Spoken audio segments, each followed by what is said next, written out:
केंद्र सरकार पहली बार 10 लाख विशेष रूप से कमजोर जनजातीय समूह एवं पीवीटीजी परिवारों का व्यक्तिगत अधिकार सर्वेक्षण आयोजित करने जा रही है, जिसका उद्देश्य 39 सरकारी योजनाओं की जमीनी स्तर पर पहुंच का मूल्यांकन करना है।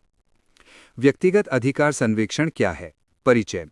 जनजातीय कार्य मंत्रालय ने निगरानी के लिए 18 केंद्रीय विभागों में 39 योजनाओं की पहचान की है। इनमें एमजीएनआरईजीएस, असंगठित श्रमिकों के लिए सामाजिक सुरक्षा, पेंशन, मेधावी अनुसूचित जनजाति छात्रों के लिए आर्थिक सहायता और विभिन्न प्रमुख कार्यक्रम शामिल हैं।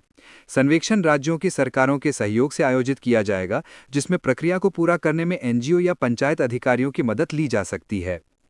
क्षेत्र और विस्तार। सर्वेक्षण 1000 ब्लॉकों में विस्तृत 10 लाख परिवारों को कवर करेगा, जिनमें लगभग 48 लाख पीवीटीजी निवास करते हैं। ये समूह 18 राज्यों और अंडमान और निकोबार केंद्र शासित प्रदेश में स्थित 75 मान्यता प्राप्त पीवीटीजी में फैले हैं। कार्यप्रणाली। सर्वेक्षक डेटा सीधे राष्ट्रीय ई गवर्नेंस डिवीजन एनईजीडी द्वारा विकसित मोबाइल एप्लीकेशन में इनपुट करेंगे। सर्वेक्षण पूरा होने के बाद सरकार प्रत्येक आदिवासी सदस्य को एक यूनिवर्सल एंटाइटलमेंट कार्ड जारी करेगी, जिसमें उनके ट्रैक किए गए सरकारी योजनाओं के लिए उनके अधिकार की स्थिति का विवरण होगा। विशेष रूप से कमजोर जनजातीय समूह क्या है? विशेष रूप से कमजोर जनजातीय समूह पीवीटीजी अनुसूचित जनजातियों का उपवर्ग है, जो सामान्य अनुसूचित जनजातियों की तुलना में अधिक कमजोर हैं, क्योंकि उन्हें शिक्षा, स्वास्थ्य सेवाओं और आधुनिक अवसंरचना तक सीमित पहुंच प्राप्त है। इन समूहों को अक्सर प्राथमिक कहा जाता है, क्योंकि वे पारंपरिक जीवन शैली जीते हैं और आधुनिक सुविधाओं के प्रति उनकी पहुंच सीमित है। अनुच्छेद 342 क्या है? यह अनुच्छेद राष्ट्रपति को यह अधिकार देता है कि वह राज्य के मामले में राज्यपाल से परामर्श करके किसी राज्य या केंद्र शासित प्रदेश में किसी जनजाति या जनजातीय समुदाय को अनुसूचित जनजाति के रूप में निर्दिष्ट कर सके। पहचान की समय सीमा।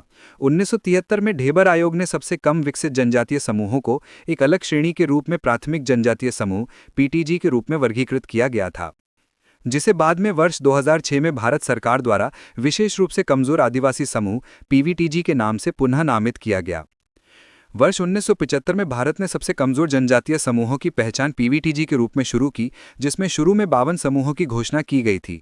बाद में वर्ष 1993 में 23 और समूहों को जोड़ा गया, जिससे 705 अनुसूचित जनजातियों में से 75 पीवीटीजी बन गए।